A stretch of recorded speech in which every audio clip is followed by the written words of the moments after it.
Hello guys and welcome back to your very own show of economics on your tips. आज है video number 29, 28 तक देख लेना, फिर आना 29 पे। स्टार्ट करते हैं हमारा नेक्स्ट चैप्टर जो कि है प्रोड्यूसर इक्विलिब्रियम। इकोनॉमिक्स का सबसे छोटा चैप्टर, छोटा पर बहुत मोटा। मोटा का मतलब बहुत दिमाग वाला चैप्टर बॉस। ये पढ़ने के लिए पहले कॉस्ट, रेवेन्यू और प्रोडक्शन ये तीनों आने चाहिए। ये तीनों कैसे आएंगे? इससे वीडियो नंबर 29 है, 28, 27, 26, 25, 24, 23, 22, 21 ये देख लेना, ये देखोगे फिर इस पे आना। और ये बहुत ही इजी चीज है, ऐसा नहीं है कि बहुत टिपिकल है, बहुत ही इजी है और सबसे छोटा सा चैप्टर है भाई। देखो प्रोड्यूसर इक्विलिब्रियम, हमने कंज्यूमर इक्विलिब्रियम पढ़ा था। कंज्यूमर इक्विलिब्रियम का मतलब एक ऐसी कंडीशन जहां पे हम एक कंज्यूमर सेटिस्फाई हो जाते हैं कंप्लीटली, यानी कि गर्लफ्रेंड को कितनी बार घुमाने लेके जाए कि सेटिस्फेक्शन मैक्सिमम हो जाए। ये है हमारा कंज्यूमर इक्विलिब्रियम। कोई चीज कंज्यूम कर रहा हूं तो कितनी बार कंज्यूम करूं कि सेटिस्फेक्शन मैक्सिमम हो जाए।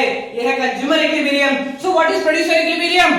एक ऐसी कंडीशन जहां पे एक प्रोड्यूसर सेटिस्फाई हो जाए, यानी कि it is known as stage of rest. मतलब as the producer is earning maximum profit with minimum cost। ये एक ऐसी कंडीशन है जहां पे प्रोड्यूसर को सबसे ज्यादा प्रॉफिट हो रहा है विद मिनिमम कॉस्ट। ठीक है, ध्यान रखने वाली बात क्या है? It is known as state of rest. State of rest का मतलब ना प्रोड्यूसर एक कदम आगे बढ़ना चाहता, ना प्रोड्यूसर एक कदम पीछे हटना चाहता, यानी कि he does not want to change the level of output। वो अगर 10 यूनिट बनाने के बाद उसका सेटिस्फेक्शन मैक्सिमम है तो वो इससे आगे नहीं बढ़ेगा, वही रुक जाएगा। ना 10 से 9 करना चाहता, ना 10 से 11 होना चाहता। So what is producer equilibrium? It is a condition at which the producer finds maximum level of satisfaction or the producer earns maximum profit with minimum cost। ठीक है, ये हमारा प्रोड्यूसर इक्विलिब्रियम। दो तरीके के मेथड है प्रोड्यूसर इक्विलिब्रियम कैलकुलेट करने की। कौन कौन से? पहला total revenue and total cost approach. Total revenue and total cost approach, TR and TC approach. इसका मतलब टोटल रेवेन्यू को देखेंगे और टोटल कॉस्ट को देखेंगे। इन दोनों को देख के हम बताएंगे कि प्रोड्यूसर को कहां पे इक्विलिब्रियम मिलेगा। और सेकंड है marginal revenue and marginal cost approach, यानी किसको देखेंगे? मार्जिनल रेवेन्यू को, अगला सामान बनाने से कितना फायदा आया, एंड मार्जिनल कॉस्ट, अगला सामान बनाने से कितना कॉस्ट आई। ये MRNMC अप्रोच। तो एक बहुत काम की चीज, ये नहीं पढ़ना। क्यों नहीं पढ़ना? क्योंकि आउट ऑफ कोर्स है बॉस। आउट ऑफ कोर्स चीज हम पढ़ते नहीं है, कोर्स की पढ़ी नहीं जाती तो बाहर की चीज क्या पढ़ेंगे? ठीक है ना। सो TRNTC अप्रोच हमको पढ़ना नहीं है तो इसको गायब कर दो। क्या बचा? MRNMC approach. तो स्टार्ट करते हैं MRNMC अप्रोच। अब देखते हैं हम MRNMC approach, marginal cost and marginal revenue approach. इसकी दो कंडीशन आती है। दो कंडीशन का मतलब, पहली condition in case of perfect competition. Perfect competition का मतलब प्राइस कांस्टेंट रहेगा।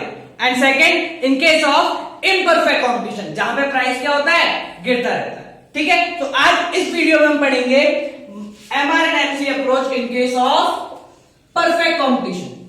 परफेक्ट कंपटीशन का मतलब प्राइस क्या है? कांस्टेंट है। तो देखो कैसे कंडीशन, कौन कौन सी कंडीशंस पे इक्विलिब्रियम मिलेगा? पहली MR equals to MC, marginal cost किसके बराबर होना चाहिए? मार्जिनल रेवेन्यू के।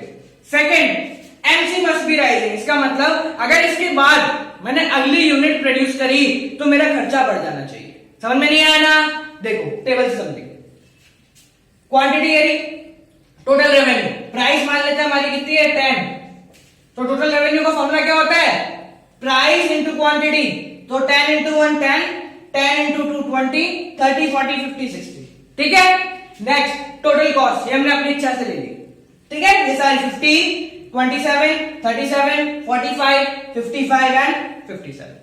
अब हम निकालते हैं पहले MR। क्या चाहिए हमको? Marginal revenue. मार्जिनल रेवेन्यू का मतलब TRN माइनस TRN माइनस 1। पहले पे 10 का खर्चा हो रहा था तो MR कितना हो गया? 10। नेक्स्ट देखो 10 से 20 हो गया तो MR 10, 20 से 30 10, 10, 10 एंड 10। MR क्या है? कांस्टेंट है। हमने पहले भी देख लिया रेवेन्यू चैप्टर में कि whenever in case of perfect market हम डायग्राम ड्रॉ करते हैं या टेबल बनाते हैं तो MR कांस्टेंट रहता है। अब देखें मार्जिनल कॉस्ट, पहली यूनिट में 15, सेकंड पे देखो 15 से 27 हो गई, कितनी बढ़ गई? 12। 27 से 37 हो गई, कितनी बढ़ गई? 10, 37 से 45 हो गई, कितनी बढ़ गई? 8, 45 से 55 हो गई, कितनी बढ़ गई? 10, 55 से 57 हो गई, 67 हो गई, कितनी बढ़ गई? 12। ये हमारा मार्जिनल कॉस्ट। अब देखो इक्विलिब्रियम कैसे मिलेगा प्रोड्यूसर को, वो देखते हैं। देखो यार, मार्जिनल कॉस्ट और मार्जिनल रेवेन्यू को देखेंगे। स्टार्टिंग में क्या हो रहा है कि मार्जिनल कॉस्ट ज्यादा है रेवेन्यू से। ऐसा ऑब्वियसली बात होता है, जब हम प्लांट नया नया सेटअप किया तो क्या होगा, खर्चा बहुत ज्यादा आएगा और रेवेन्यू बहुत कम आएगा। So in starting marginal cost is far beyond the marginal revenue. Cost बहुत ज्यादा है, हम आगे बढ़े, प्रोडक्शन और कंटिन्यू करा तो कॉस्ट क्या हो गई? और कम हो गई। और आगे बढ़े, प्रोडक्शन करा, कॉस्ट क्या हो गई? और कम हो गई। सो हमारी कंडीशन क्या है? पहली condition MR equal to MC, यानी कि अगला गुड बनाने पे जितना प्रॉफिट मिला उतना ही कॉस्ट आना चाहिए। तो कहां कहां पे इक्विलिब्रियम मिल रहा है? देखो एट यूनिट नंबर 3 MR भी 10 है और MC भी 10 है, एंड एट यूनिट नंबर 5 जहां पे MR भी 10 है और MC भी 10 है। ये दो कंडीशन हमें मिली, इसको नाम देते हैं पॉइंट R, इसको नाम देते हैं पॉइंट K। ये दो कंडीशन है जहां पे हमको क्या मिल रहा है? MR और MC बराबर है। अब सबसे इंपॉर्टेंट चीज याद रखने वाली कि इन दोनों में से हमें इक्विलिब्रियम कहां मिलेगा और क्यों मिलेगा। तो इन दोनों में से हमें इक्विलिब्रियम मिलेगा वो देखने के लिए कंडीशन देखते हैं। MC must be rising, MC बढ़ना चाहिए। क्यों बढ़ना चाहिए वो समझो। देखो स्टार्टिंग में प्रोडक्शन कर रहा था, डायग्राम में देखो, ये हमारा MR का डायग्राम हो गया, बिल्कुल स्ट्रेट लाइन। MC का डायग्राम देखो, स्टार्टिंग में जब प्रोडक्शन स्टार्ट कर रहा था तो कॉस्ट क्या है? बहुत ज्यादा है। आगे बढ़े कॉस्ट कम हुई, आगे बढ़े कॉस्ट कम हुई, आगे बढ़े कॉस्ट किसके बराबर हो गई? रेवेन्यू के बराबर। कॉस्ट भी 10 और रेवेन्यू भी 10। बट अब अगर मैं इससे आगे बढ़ूंगा, एक और यूनिट बनाऊंगा तो कॉस्ट क्या हो जाएगी? और कम। कॉस्ट क्या हो जाएगी? और कम। सो जस्ट बिकॉज कि नेक्स्ट यूनिट पे कॉस्ट कम हो रही है, MC इज नॉट राइजिंग, अगले यूनिट पे कॉस्ट कम हो रही है तो मैं क्यों नहीं बनाऊं? मैंने क्या करा? अगला यूनिट प्रोड्यूस करा और कॉस्ट कितनी रह गई? 8 यूनिट। रेवेन्यू 10 ही है, कॉस्ट कितनी हो गई? 8 यूनिट्स। ठीक है, सो मैं कहा यहां से आगे बढ़ गया, यहां पे इक्विलिब्रियम नहीं लूंगा। क्यों नहीं लूंगा? क्योंकि अगली यूनिट पे मेरी कॉस्ट क्या हो रही है? और कम हो रही है, तो कॉस्ट को और कम करता जाओ। बट जब और आगे बढ़ा, एट यूनिट 4 कॉस्ट 8 हो गई, 4 से 50 यूनिट बनाई तो मेरी कॉस्ट कितनी हो गई? वापस से 10। एट पॉइंट K कॉस्ट कितनी हो गई? 10। और अब अगर मैं इससे 1 यूनिट और आगे बढ़ गया तो मेरी कॉस्ट क्या हो जाएगी?